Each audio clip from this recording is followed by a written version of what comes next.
ప్రభు దినంలో ఆరాధన చేరువచ్చినటువంటి సహోదరి సహోదరులకు, పిల్లలకు మన ప్రభు అయిన యేసుక్రీస్తు నామమున వందనాలు తెలియజేస్తున్నాను.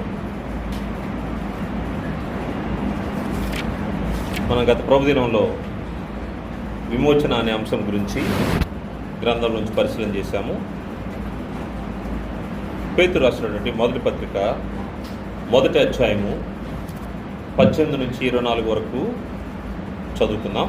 పేతురు రాసినటువంటి మొదటి పత్రిక మొదటి అధ్యాయము 18, 19 వచనాలు చదువుకుందాం.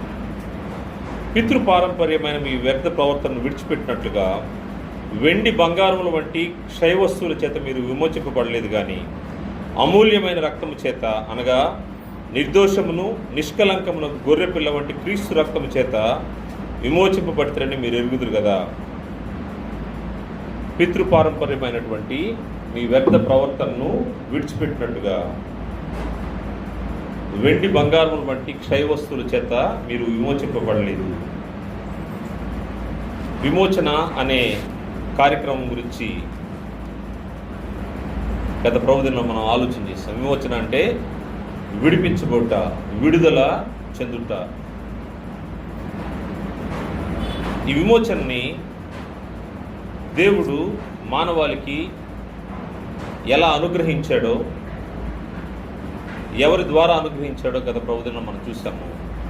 ఎక్కడి నుండి మనకు విమోచన అనే విషయాన్ని గత ప్రభుదినంలో 5 అంశాలు మనము ఆలోచన చేశాము.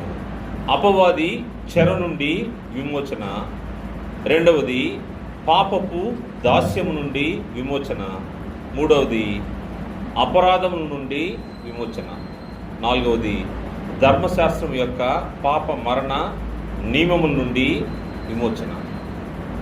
ఎక్కడి నుండి మనకు విమోచన కలిగిందంటే ఈ 4 అంశాలు మనము గత ప్రభుదినంలో ఆలోచన చేశాము.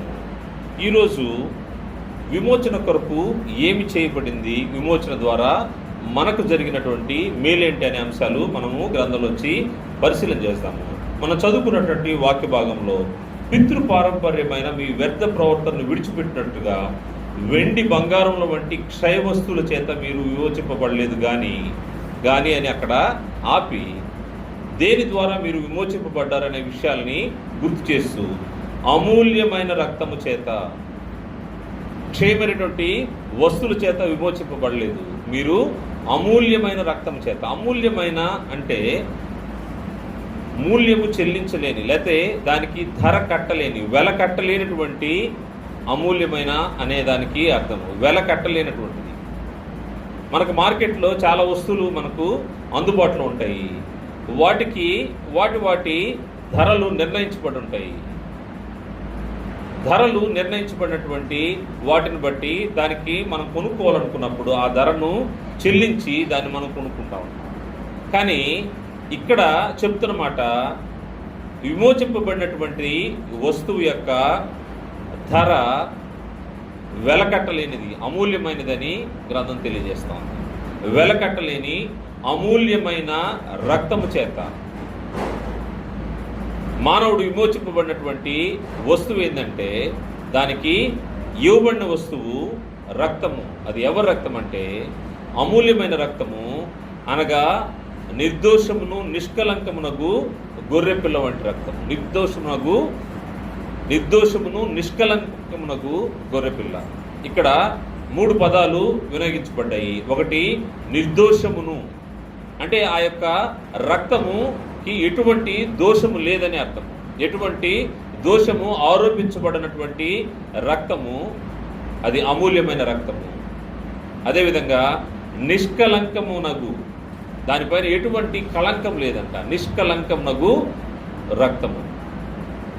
చెల్లింపబడినటువంటి, విమోచనకు చెల్లింపబడినటువంటి అమూల్యమైన వస్తువు ఏంటంటే అది క్రీస్తు ప్రభువు యొక్క రక్తము. ఆ రక్తము ఎటువంటిదంటే అది నిర్దోషమైనది. ఎటువంటి దోషం కూడా దానిపైన లేదు అని తెలియజేయబడింది. అదేవిధంగా నిష్కల్మషమైనది, నిష్కలంకమైనది, కళంకము లేనటువంటి రక్తము. మరియు గొర్రె పిల్ల వంటి క్రీస్తు రక్తము చేత విమోచింపబడుతారని మీరు ఎరుగుదురు కదా. గొర్రె పిల్ల వంటి మనం చూస్తే మనకు అనేకమైనటువంటి మన పరిసర ప్రాంతాలు అనేకమైన జంతువులు ఉంటాయి. సాధు చేయబడిన జంతువులు అంటే టేమ్డ్ యానిమల్స్ అనమాట, డొమెస్టిక్ యానిమల్స్ అనుకోవచ్చు. అది పశువులు ఉంటాయి, గొర్రెలు ఉంటాయి, మేకలు ఉంటాయి, దాని తర్వాత కోళ్ళు, రకరకాల గుర్రాలు, ఎద్దులు, మన చుట్టూ ఉన్నటువంటి అనేక జంతువులను మనము సాధు చేసి ఉంటాము. ఈ సాధు చేయబడినటువంటి ఈ జంతువులన్నింటిలో కంటే గొర్రెను మనం పరిశీలన చేస్తే గొర్రె యొక్క పరిస్థితి ఎలా ఉంటుందంటే, గొర్రె ఎవరికి ఏ హాని చేయనటువంటి జంతువు. కావాలంటే మీరు పరిశీలన చేయండి. గొర్రె యొక్క ప్రవర్తనను మీరు చూస్తే గొర్రె వీలైతే దానికే దెబ్బలు తగులుతాయి, కానీ అది ఎప్పుడు కూడా పోట్లాడకపోయినట్టు కానీ లేకపోతే ఇతరులకు హాని చేసినట్టు కానీ మనకు కనపడదు. మనం పెంచుకునే పిల్లులు కానీ కుక్కలు కానీ ఇంక ఏ జంతువైనా మనకు హాని చేసేదానికి అవకాశం ఉంటుంది. కానీ గొర్రె అయితే ఎంత సాధు జంతువు అంటే అది అంత సాధు జంతువు. మరి ముఖ్యంగా ఈ యొక్క పోలిక ఎలా ఉందంటే గొర్రె పిల్ల వంటి, అంటే గొర్రె కూడా కాదు, గొర్రె పిల్ల.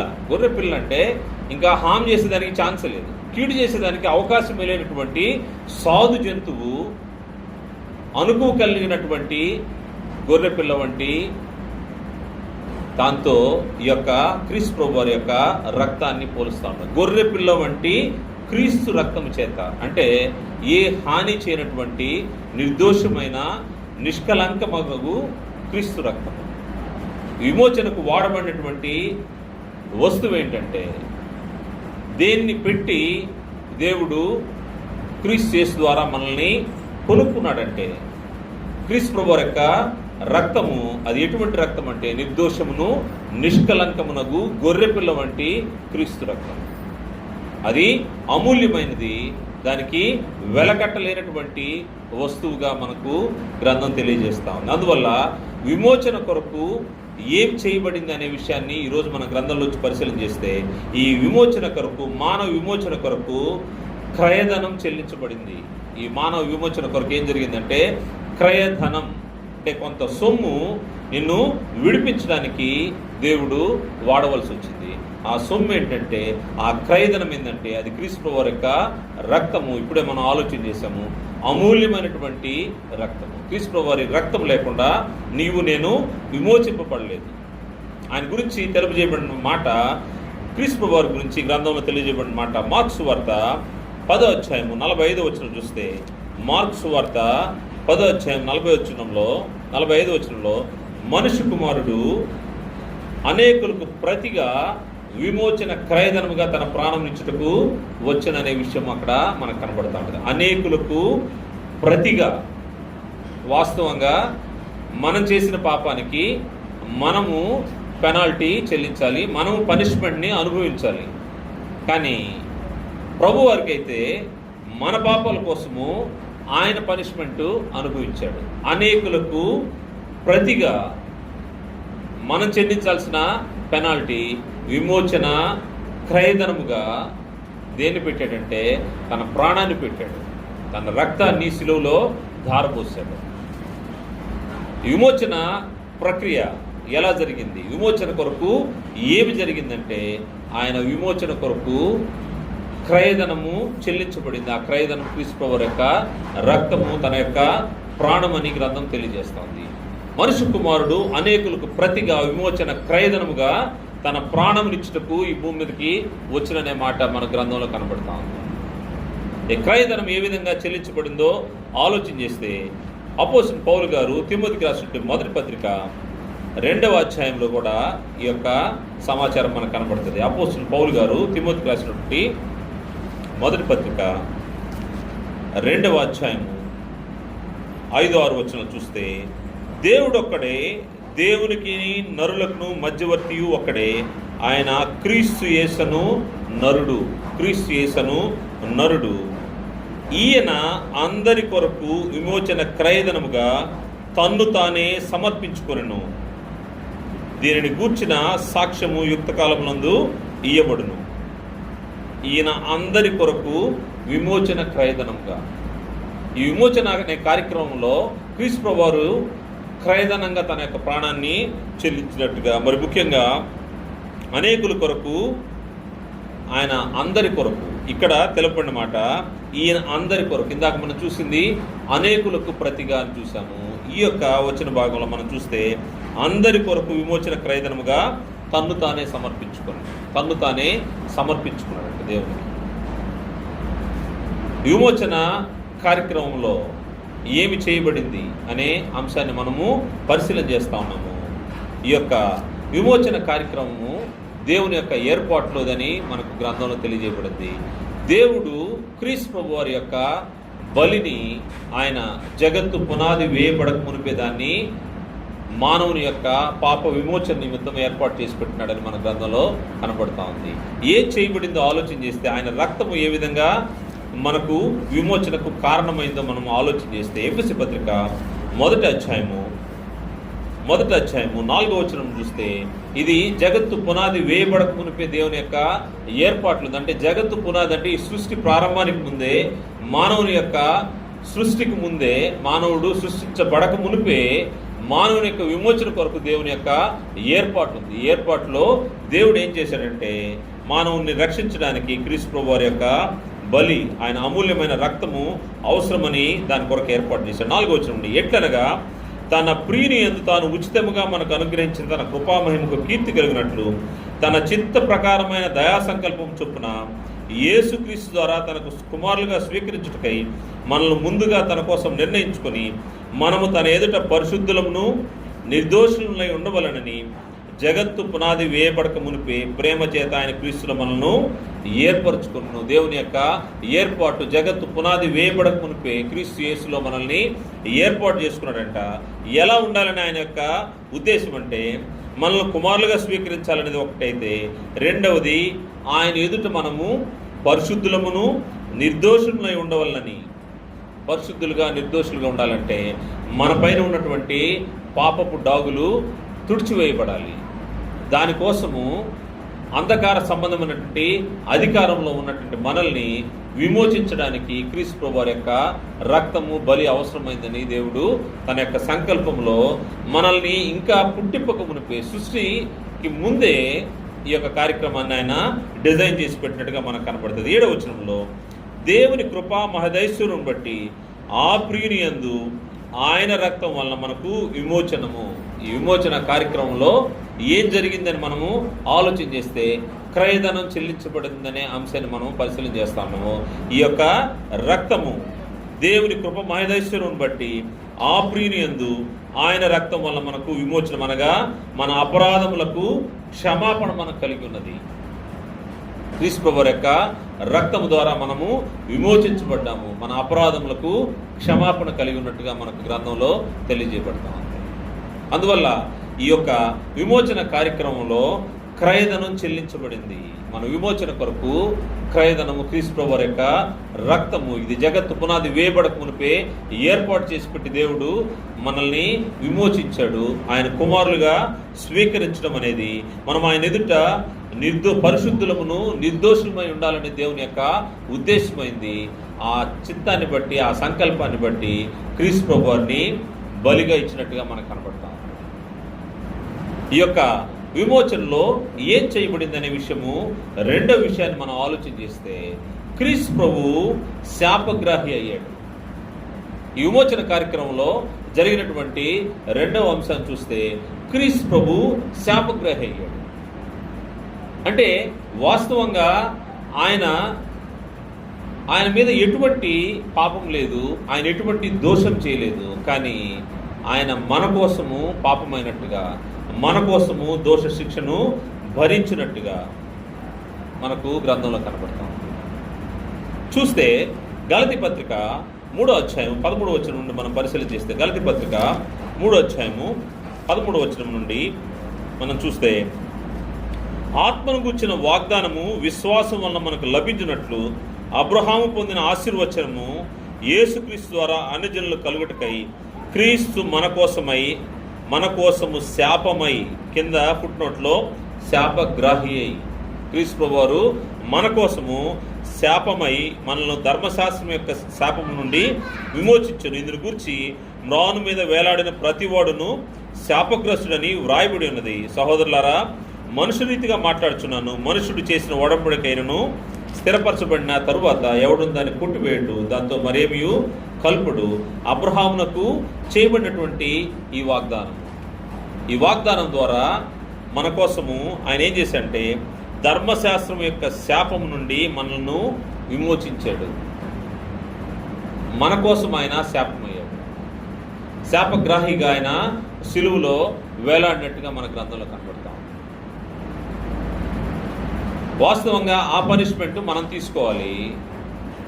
కానీ మన స్థానంలో దేవుడు ఏం చేశాడంటే మనల్ని విమోచించడానికి మనం ఉండాల్సినటువంటి పనిష్మెంట్ ప్లేస్లో ఆయన నిలబెట్టి మనల్ని పక్కకు తొలగించేశాడు. దాని ద్వారా మనకు విమోచన. మనం చేసిన తప్పులకి, మనం చేసిన అపరాధాలకి క్రీస్తు ప్రభువారు శిక్షను అనుభవించినట్టుగా మనకు గ్రంథంలో కనబడతా ఉంది. ఆయన శాపగ్రాహి అయ్యాడు. ఆయన శాపగ్రాహి అవుతాడనే విషయము, దేవుడు ఆయనకు దూరంగా కొంత సమయం జరుగుతాడనే విషయాన్ని యెషయా ప్రవక్త ముందుగానే ప్రవచించాడు. ఆ ప్రవచన భాగము క్రీస్తు ప్రభువారి యొక్క సిలువలో నెరవేరినట్టుగా మన గ్రంథంలో కనబడుతుంది. యెషయా గ్రంథము 53వ అధ్యాయంలో మనం పరిశీలన చేస్తే యెషయా గ్రంథకర్త యెషయా ప్రవక్త క్రీస్తు ప్రభువారి యొక్క సిలువను గురించి ముందుగానే ప్రవచించినట్టుగా మనకు గ్రంథంలో కనబడుతుంది. 9-10 వచనాలు చూస్తే, అతడు మరణమైనప్పుడు భక్తిహీనులతో అతనికి సమాధి నియమింపబడెను. శాపగ్రాహి. ఆయన చనిపోయిన చావు చాలా భయంకరమైంది. ఆయన దొంగలతో, భక్తిహీనతో ఆయన శిక్షను అనుభవించాల్సిన పరిస్థితి ఏర్పడ్డది. ధనవంతుని యొద్ద అతడు ఉంచబడెను. నిశ్చయముగా అతడు అన్యాయం ఏమీ చేయలేదు, అతని నోట ఏ కపటం లేదు. అతని నలుగుగొట్టుటకు యెహోవాకు ఇష్టమాయను. ఆయన అతనికి వ్యాధి కలుగజేసెను. దేవునికి ఇష్టమైంది. కారణం ఏంటంటే మనల్ని విమోచించాలంటే తప్పకుండా ఆయన ప్రియకుమారుణ్ణి ఆయన బలి ఇయ్యాలి. ఆయన శిక్షించకపోతే, మన శిక్ష ఆయన పైన వేయకపోతే మనకు విమోచన లేదు. అందుకోసమే అతని నలుగుగొట్టుటకు యెహోవాకు ఇష్టమాయను. ఆయన అతనికి వ్యాధి కలుగజేసెను. క్రీస్తు ప్రభువారు అయితే దాని విషయంలో ఎటువంటి ఆరోపణ చేయట్లేదు, కానీ తనకు అప్పగింపబడినటువంటి పనిని తను ఏ విధంగా సంపూర్ణంగా పూర్తి చేస్తున్నాడో మనం చూస్తే, అతడు తన్ను తానే అపరాధ పరిహారార్థ బలి చేయగా అతని సంతానం చూచును. అతడు దీర్ఘాయుష్మంతుడగును. యెహోవా ఉద్దేశము అతని వలన సఫలమగును. యెహోవా ఉద్దేశం, దేవుని యొక్క దయాపూర్వకమైనటువంటి సంకల్పము క్రీస్తు ప్రభువారి ద్వారా నెరవేర్చబడడం అంటే అతని ద్వారా యెహోవా ఉద్దేశం అతని వలన సఫలమగును. దేవుని యొక్క ఉద్దేశము మనము నిర్దోషులుగా, పరిశుద్ధులుగా దేవుని ఎదుట నిలబడాలి అంటే, అపరాధం నుంచి మనము తప్పించబడి, పాపం నుంచి తప్పించబడి దేవుని ఎదుట దేవుని కుమారులుగా నిలబడాలంటే దానికోసం క్రీస్తు ప్రభువారు బలి అవ్వాలి. క్రీస్తు ప్రభువారు నలగొట్టబడాలి. దాన్ని ప్రవచన రూపంగా యెషయా ప్రవక్త తెలియజేశాడు. అది సిలువలో మనకు నెరవేర్చబడింది. దేవునికి ఆయన అపరాధ పరిహారార్థ బలిగా తన్ను తానే అర్పించుకున్నట్టుగా మనకు గ్రంథంలో కనబడతా ఉంది. వాస్తవంగా ఈయన శాపగ్రహం. ఎందుకంటే ఈయన పాపం ఎరుగునటువంటి వ్యక్తి. పాపం ఎరుగుని ఆయన మన కోసము పాపంగా చేయబడ్డాడని గ్రంథం తెలియజేస్తుంది. పాపం ఎరుగుని ఆయన మన కోసం పాపంగా చేయబడ్డాడు. కొరింథీయులకు రాసినటువంటి 2వ పత్రిక 5వ అధ్యాయము 21వ వచనం చూస్తే, కొరింథీయులకు రాసినటువంటి 2వ పత్రిక 5వ అధ్యాయము 21వ వచనం చూస్తే, ఎందుకనగా మనం ఆయన యందు దేవుని నీతి అగునట్లు మనం విమోచించబడి దేవుని పక్షంగా దేవుని నీతి అగునట్లు ఆయన పాప మెరుగని ఆయనను మన కోసం పాపముగా చేసిన, పాప మెరుగని క్రీస్తు ప్రభువారు పాపిలాగా చేయబడ్డాడు. మన కోసం పాపంగా చేశాడు. శాపగ్రాహిగా సిలువలో వేలాడుతున్నటువంటి క్రీస్తు ప్రభువారిని మనం చూస్తే, ఆయన పాపం చేసి సిలువ శిక్షను అనుభవించలేదు, కానీ మన పాపములు ఆయన పైన మోపబడ్డాయి. ఆయన గురించినటువంటి గ్రంథం తెలియజేస్తున్నమాట, ఆయన పవిత్రుడు, నిర్దోషియు, నిష్కల్మషుడు, పాపులలో చేరని వాడని ఆయన గురించి గ్రంథం తెలియజేస్తాం. క్రీస్తు ప్రభు వారి గురించి గ్రంథం తెలియజేస్తున్న మాట, ఆయన పవిత్రుడు. హెబ్రీ పత్రిక 7వ అధ్యాయము 26వ వచనంలో, హెబ్రీ పత్రిక 7వ అధ్యాయం 26వ వచనంలో, ఆయన పవిత్రుడును, నిర్దోషియు, నిష్కల్మషుడును, పాపులలో చేరనివాడు.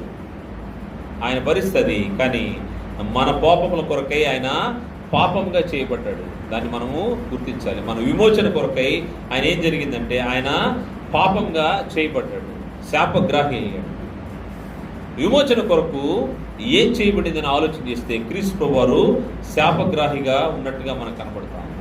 ఆయన గురించి ఆయన పాపం లేనివాడని మరొక చోట గ్రంథం తెలియజేయబడింది. పేతురు రాసినటువంటి మొదటి పత్రిక 2వ అధ్యాయము 22వ వచనంలో, ఆయన పాపము చేయలేదు, ఆయన నోట ఏ కపటమును కనపడలేదు. ఆయన పాపం చేయలేదు, ఆయన పాపరహితుడు. ఆయన అంటాడు, నాలో పాపం ఉన్నది ఎవరన్నా ఆరోపించగలరా? ఛాన్స్ లేదు. ఎందుకంటే ఆయన మనవలే రక్త మాంసంలో ఉండి మనవలే శోధింపబడ్డను, ఆయన పాపం లేనివాడుగా ఉన్నాడని గ్రంథం ఆయన గురించి సాక్ష్యం చెప్తాం.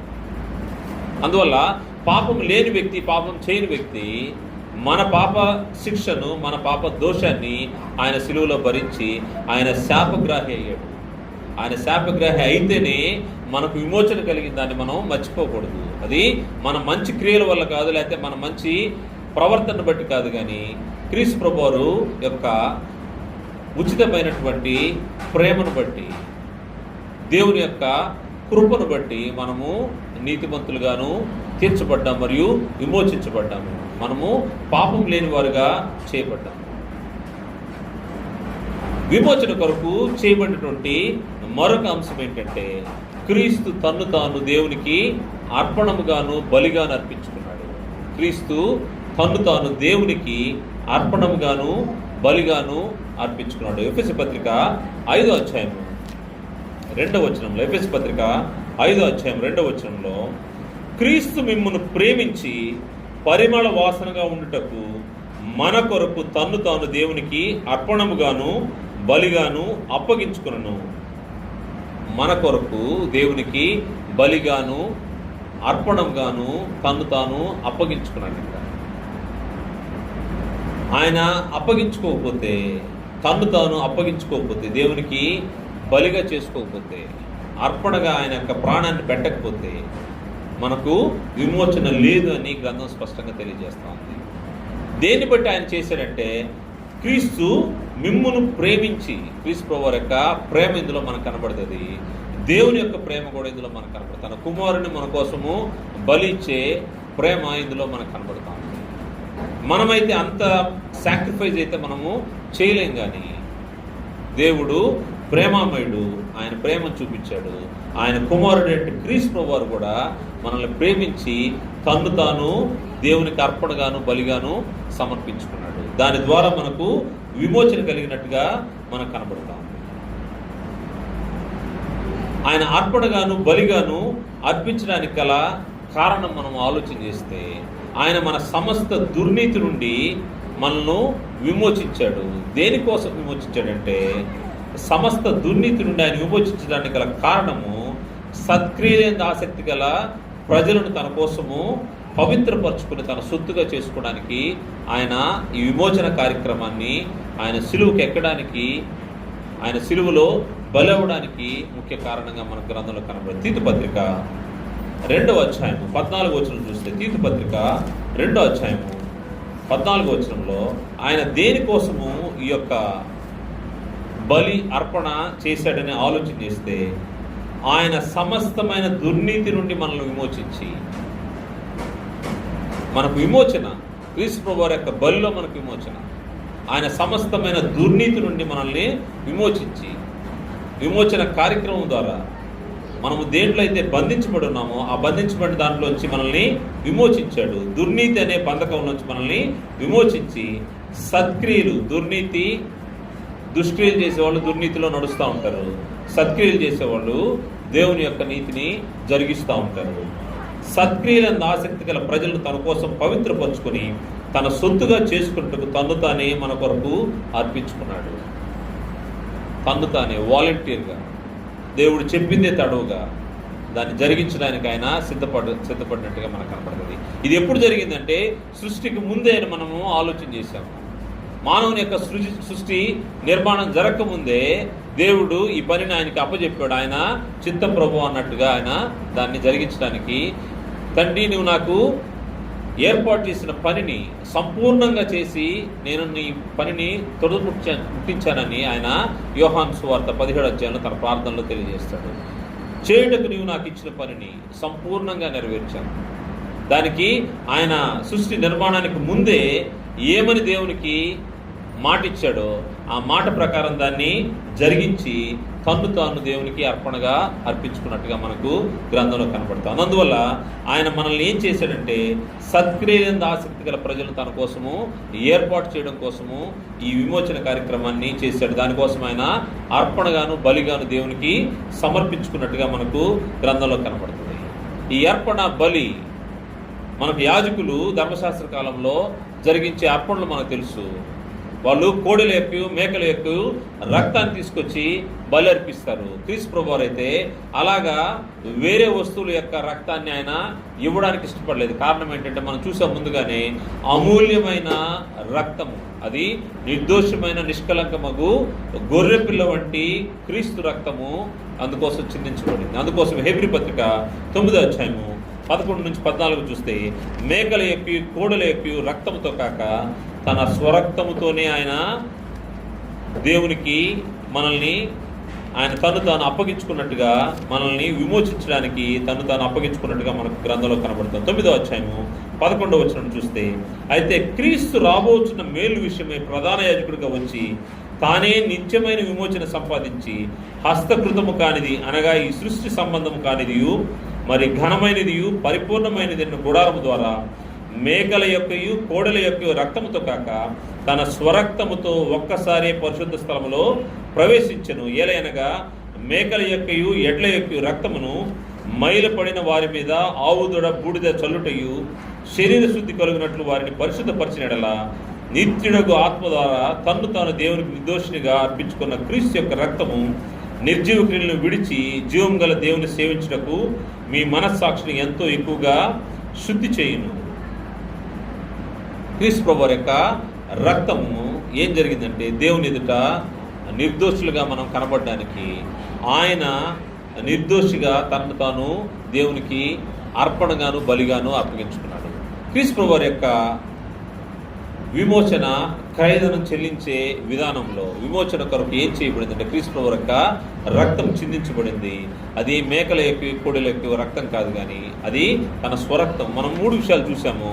విమోచన కొరకు క్రయధనం చెల్లించబడింది. 2వ విషయము క్రీస్తు శాపగ్రాహి అయ్యాడు. 3వ విషయము క్రీస్తు తన్ను తాను దేవునికి అర్పణగాను బలిగాను అప్పగించుకున్నాడు. 3వ అంశాన్ని మనం పరిశీలన చేస్తే ఈ విమోచన వల్ల మానవునికి జరిగినటువంటి మేలేంటి,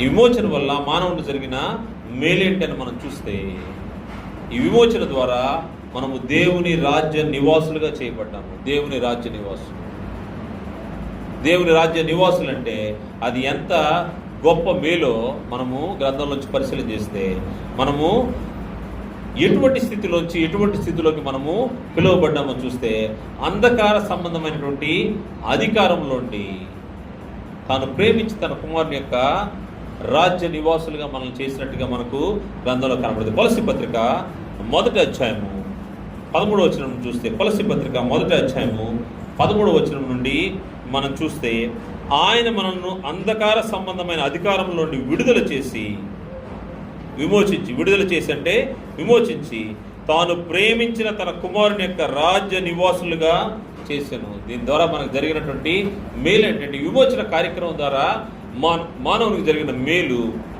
మనము దేవుని యొక్క కుమారుని యొక్క రాజ్య నివాసులుగా చేయబడ్డాము. ఆ కుమారుని యందు మనకు విమోచనం అనగా పాప క్షమాపణ కలుగుతున్నది. దేవుని యొక్క చిత్తము నెరవేర్చబడతా ఉంది. దేవుని యొక్క చిత్తము మనము విమోచించబడ్డాలని, పాపములకు క్షమాపణ కలగాలని దేవుని యొక్క చిత్తమైంది.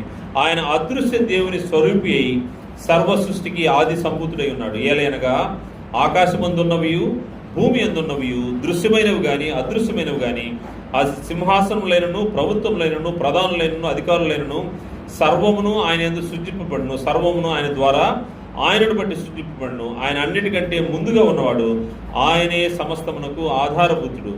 సంఘమును శరీరముకు ఆయనే శిరస్సు. ఆయనకు అన్నిటిలో ప్రాముఖ్యత కలుగు నిమిత్తము ఆయన ఆది అయి ఉండి మృతుల్లోండి లేచుటలో ఆది సంభూతుడు. ఆయన క్రీస్తు ప్రభువు వారి యొక్క సంఘంలో సభ్యుడిగా నీవు చేర్చబడ్డావు. అంధకార సంబంధమైనటువంటి అధికారంలోంచి విడుదల పొంది క్రీస్తు సంఘములో క్రీస్తు రాజ్య నివాసిగా నువ్వు చేయబడ్డావంటే నీ ఎంత గొప్ప స్థితితో ఆలోచన చేయొచ్చు. కారణం ఏంటంటే ఆయన ముందుగా మన కోసము లేపబడ్డాడు. అన్నిటికంటే ముందుగా ఉన్నవాడు ఆయనే సమస్తమునకు ఆధారభూతుడు. సంఘమును శరీరమునకు ఆయనే శిరస్సు. ఆయనకు అన్నిటిలో ప్రాముఖ్యత కలుగు నిమిత్తం ఆయన ఆది అయ్యుండి మృతుల నుండి లేచుటలో ఆది సంభూతుడు ఆయన. దీనికి సాదృశ్యంగా ఈ నిరీక్షణ మనకు ఇవ్వబడ్డది. క్రీస్తు ప్రభువారు లేపబడ్డారు, మనం కూడా ఒకరోజు లేపబడతాం. ఆయన యందు సర్వ సంపూర్ణత నివసింపవలననియు ఆయన శిలువ రక్తము చేత సంధి చేసి ఆయన ద్వారా సమస్తమును, అవి భూలోకమందున్నవైనను పరలోకమందున్నవైనను, వాటన్నిటినీ ఆయన ద్వారా తనతో సమాధానపరుచుకున్న వలని తండ్రి అభిష్టమాయను. దేవుని యొక్క చిత్తం ఇది. భూమి మీద కానీ ఆకాశంలో కానీ ఎక్కడైనా కానీ క్రీస్తు యేసు ద్వారా మనకు జరిగినటువంటి మేలు ఏంటంటే దేవునితో మనం ఉండబోయే స్థలంలో మనం కూడా ఉంటాము. ఎవరైతే ఇక్కడ అంధకార సంబంధమైనటువంటి అధికారం నుంచి విడిపించబడి క్రీస్తు సంఘంలోకి చేర్చబడతారో వారు దేవునితోనూ ఆయన కుమారుడితోనూ యుగయుగాలు ఉండే ఆ నిత్యత్వంలోకి చేర్చబడతారు. ఇంతకంటే గొప్ప మేలు మనకేం కావాల్సింది? విమోచన ద్వారా మనకు జరిగేటువంటి మేలు ఏంటంటే ఆయన రాజ్య నివాసులుగా మనము చేయబడతా ఉన్నాము. రెండవ విషయం మనం ఆలోచన చేస్తే విమోచన వలన మానవులు జరిగిన మేలు రెండవది, దేవుని నిత్యమైన స్వాస్థ్యానికి వారసులు అవుతాము. దేవుని యొక్క నిత్యమైన స్వాస్థ్యానికి మనము వారసులుగా చేయబడుతున్నాం అనే విషయం మనకు గ్రంథంలో కనబడుతుంది. ఎఫెసీ పత్రిక మొదటి అధ్యాయం 11వ వచనం చూస్తే, మరియు క్రీస్తునందు ముందుగా నిరీక్షించిన మనము తన మహిమకు కీర్తి కలుగజేయవలెనని దేవుడు తన చిత్త ప్రకారమైన సంకల్పం బట్టి మనల్ని ముందుగా నిర్ణయించి ఆయన యందు స్వాస్థ్యముగా ఏర్పరచును. మనల్ని ముందుగానే దేవుడు నిర్ణయించారంట. మన కోసం ఒక స్వాస్థ్యము దేవుని యొద్ద ఏర్పాటు చేయబడింది. ఆ ఏర్పాటులో క్రీస్తు యేసు యొక్క రక్తములో కడుగుబడిన వారు ఆ స్వాస్థ్యాన్ని పొందుకుంటారు. ఎవరైతే అంధకార సంబంధమైనటువంటి అధికారం నుంచి విడిపించబడతారో వారికి ఆ స్వాస్థ్యాన్ని దేవుడు ఏర్పాటు చేశాడు. ఆయన తన చిత్తానుసారంగా చేసిన నిర్ణయం చొప్పున సమస్త కార్యమును జరిగించున్నాడు. మీరును సత్యవాక్యం అనగా మీ రక్షణ సువార్తను విని క్రీస్తునందు విశ్వాసం ఉంచి వాగ్దానం చేయబడిన ఆత్మచేత ముద్రింపబడితే దేవుని మహిమకు కీర్తి కలుగుటై ఆయన సంపాదించుకున్న ప్రజలకు విమోచన కలుగు నిమిత్తము ఈ ఆత్మ మన స్వాస్థ్యమునకు సంచకరువుగా ఉన్నాడు. ఎవరైతే విమోచింపబడతారో వారికి ఈ పరిశుద్ధ ఆత్మ, దేవుని యొక్క ఆత్మ సంచకరువుగా అడ్వాన్స్గా ఇవ్వబడ్డది. సంచకరువుగా ఇవ్వబడ్డట్టుగా మనకు కనబడుతూ ఉంది. దేవుని మహిమకు కీర్తి కలగడానికి విమోచించబడిన మనము దేవుని సముఖంలో కనబడడానికి దేవుని యొక్క ఏర్పాటు ఈ విధంగా ఉంది. అందుకోసమే 15వ వచనం నుండి, ఈ హేతువు చేత ప్రభువైన యేసునందలి మీ విశ్వాసమును గురించి పరిశుద్ధులందరి ఎడల మీరు చూపుచున్న విశ్వాసమును గురించి నేను వినినప్పటి నుండి మీ విషయమే మానక దేవునికి కృతజ్ఞతాస్తుతులు చెల్లించుతున్నాను. ఎవరైతే ఈ విమోచింపబడ్డారో వారిని గురించి అపోస్తలుడు పౌలు గారు మాట్లాడుతూ ఉన్నారు. మరియు మీ మనోనేత్రములు వెలిగింపబడినందున ఆయన మిమ్మల్ని పిలిచిన పిలుపు వలన నిరీక్షణ ఎట్టిదో పరిశుద్ధులలో ఆయన స్వాస్థ్యం యొక్క మహిమైశ్వర్యం ఎట్టిదో. దేవుని యొక్క స్వాస్థ్యం యొక్క మహిమైశ్వర్యం ఎప్పుడైతే నీవు ఆయన యొక్క స్వాస్థ్యం యొక్క మహిమైశ్వర్యాన్ని గుర్తిస్తావో, ఎవరైతే దాన్ని ఆలోచించగలుగుతారో, మనం విమోచింపబడినటువంటి విధానము, దేవుడు దేనికోసం మనల్ని పిలిచాడు, దేనికోసం మనల్ని విమోచించుకున్నాడో ఆ స్వాస్థ్యం యొక్క మహిమైశ్వర్యాన్ని కానీ గుర్తించగలిగితే ఎవరు కూడా దేవుని యొద్ద నుండి తొలగిపోయేదానికి అవకాశం ఉండదు. కారణం ఏంటంటే అది గొప్ప స్వాస్థ్యము, బహుమానము. అందుకోసము పరిశుద్ధుల్లో ఆయన స్వాస్థ్యం యొక్క మహిమైశ్వర్యం ఏంటిదో, ఆయన క్రీస్తునందు వినియోగపరిచిన బలాశయను బట్టి విశ్వసించు మన యందు ఆయన చూపుచున్న తన శక్తి యొక్క అపరిమితమైన మహత్యం ఏంటిదో మీరు తెలుసుకోవాలని మన ప్రభు అయిన యేసుక్రీస్తు యొక్క దేవుడైన మహిమా స్వరూపిక తండ్రి తన్ను తెలుసుకుంటేందుకు మీకు జ్ఞానమును ప్రత్యక్షత గల మనస్సు అనుగ్రహించినట్లు నేను నా ప్రార్థనలను మిమ్మల్ని గూర్చి విజ్ఞాపన చేయుచున్నాను. ఆయన బలాత్సయం చేత క్రీస్తును మృతుల్లో నుండి లేపి సమస్తమైన ఆధిపత్యము కంటేను, అధికారం కంటేను, శక్తి కంటేను, ప్రభుత్వం కంటేను, యుగమందు మాత్రమే కాక రాబో యుగమందును పేరు పొందిన ప్రతి నామం కంటేను ఎంతో హెచ్చుగా పరలోకమందు ఆయన తన కుడిపార్శ్వమున కూర్చుండబెట్టుకుని ఉన్నాడు. మరియు సమస్తమును ఆయన పాదముల కింద ఉంచి సమస్తం పైన ఆయన సంఘమునకు శిరస్సుగా నియమించును. క్రీస్తు ప్రభువారి యొక్క అధికారాల్ని దేవుడు స్పష్టంగా తెలియజేస్తున్నాడు. క్రీస్తు ప్రభువారు ఆయన మన విమోచన కొరకు ఆయన బలిగా తాను అర్పించుకున్న దాన్ని బట్టి ఆయన ఎంతగా హెచ్చించబడ్డాడో, ఆయన హెచ్చించబడి దేవుని కుడిపార్శ్వన ఉన్నాడు. మనం కూడా విమోచించబడిన మనము ఆ స్వాస్థ్యంలో మనం కూడా పాలుభాగస్తులమే. దేవునితోనూ ఆయన కుమారునితోనూ ఉండే స్వాస్థ్యంలో నీవు నేను కూడా ఉంటాం. అది దేవుడు ఈ విమోచన ద్వారా మనకు చేసినటువంటి మేలు. ఆయన స్వాస్థ్యంలో భాగము, నిత్య స్వాస్థ్యానికి మనము వారసులు. ఈ విమోచన పొందిన వారు నిత్య స్వాస్థ్యాన్ని గురించి వాగ్దానం చేయబడ్డారని గ్రంథంలో తెలియజేయబడింది. హెబ్రీ పత్రిక 9వ అధ్యాయము 15వ వచనం చూస్తే, హెబ్రీ పత్రిక 9వ అధ్యాయము 15వ వచనంలో ఇది మనకు వాగ్దానం చేయబడినదని గ్రంథంలో తెలియజేయబడ్డది. ఈ హేతువు చేత మొదటి నిబంధన కాలంలో జరిగిన అపరాధం నుండి విమోచనం కలుగుటకై ఆయన మరణం పొందినందున పిలువబడిన వారు, అంటే విమోచింపబడిన వారు, క్రీస్తు యొక్క రక్తంలో పిలువబడిన వారు నిత్యమైన స్వాస్థ్యమును కూర్చొని వాగ్దానం పొందు నిమిత్తము ఆయన క్రొత్త నిబంధనకు మధ్యవర్తి ఉన్నాడు. క్రొత్త నిబంధనకు మధ్యవర్తి. క్రీస్తు ప్రభు వారు విమోచించిన వారిని నిత్య స్వాస్థ్యానికి తీసుకెళ్ళడానికి ఆయన వాగ్దానం చేయబడినటువంటి మనము ఆయన యొక్క వాగ్దానంలో పాలుభాగస్తున్నాం. క్రీస్తు ప్రభు వారి ద్వారా మనకి ఇవ్వబడినట్టు ఈ వాగ్దానం నిత్యమైన స్వాస్థ్యం. ఈ నిత్యమైన స్వాస్థ్యాన్ని గురించినటువంటి వాగ్దానం మనకు ఇవ్వబడింది. ఈ యొక్క స్వాస్థ్యం ఎలా ఉంటుందో దాన్ని వర్ణిస్తూ పేతురు గారు తెలియజేస్తున్నారు. పేతురు రాసినటువంటి మొదటి పత్రిక ఈ యొక్క స్వాస్థ్యము యొక్క ప్రాశస్త్యాన్ని ఆయన తెలియజేసి, ఈ స్వాస్థ్యం ఎలా ఉంటుందంటే పేతురు రాసిన మొదటి పత్రిక మొదటి అధ్యాయం 3వ వచనం నుండి, మన ప్రభువుకు యేసుక్రీస్తు తండ్రిని దేవుడు స్తుతింపబడును గాక, మృతుల్లో నుండి యేసుక్రీస్తు తిరిగి లేచిన వలన జీవంతో కూడా నిరీక్ష మనకు కలుగునట్లు, అనగా అక్షయమైనదియు నిర్మలమైనదియు వాడబారనిదియు నైన స్వాస్థ్యం మనకు కలిగినట్లు. ఈ స్వాస్థ్యం గురించినటువంటి వర్ణన ఉంది. ఇది ఏంటంటే ఇది అక్షయమైనది కాదు, ఇది అక్షయమైనది, నిర్మలమైనది, వాడబారనిది. ఇందులో వాడిపోవడానికి ఎటువంటిది లేదు, ఎప్పుడు కూడా ఫ్రెష్గా ఉండేది అనమాట. వాడబారనిది అయినా స్వాస్థ్యం మనకు కలిగినట్లు ఆయన తన విశేష కనికరం చొప్పున మనల్ని జన్మింపచేసాను. కడవరి కాలంలో బయలుపరచడానికి సిద్ధంగా రక్షణ మీకు కలిగినట్లు విశ్వాసము ద్వారా దేవుని శక్తి చేత కాపాడబడి మీ కొరకు ఆ స్వాస్థ్యం ఎక్కడుందంట? పరలోకంలో భద్రపరచబడి ఉన్నది. విమోచింపబడిన వారికి స్వాస్థ్యం ఎక్కడుందంటే అది పరలోకంలో భద్రపరచబడి ఉన్నదని గ్రంథము తెలియజేస్తూ ఉంది. విమోచన ద్వారా మానవుకు జరిగినటువంటి మేలు ఏంటంటే, మొదటిది దేవుని రాజ్య నివాసులుగా చేయబడ్డారు. రెండవది ఆయన నిత్యమైన స్వాస్థ్యానికి వారసులుగా చేయబడ్డారు.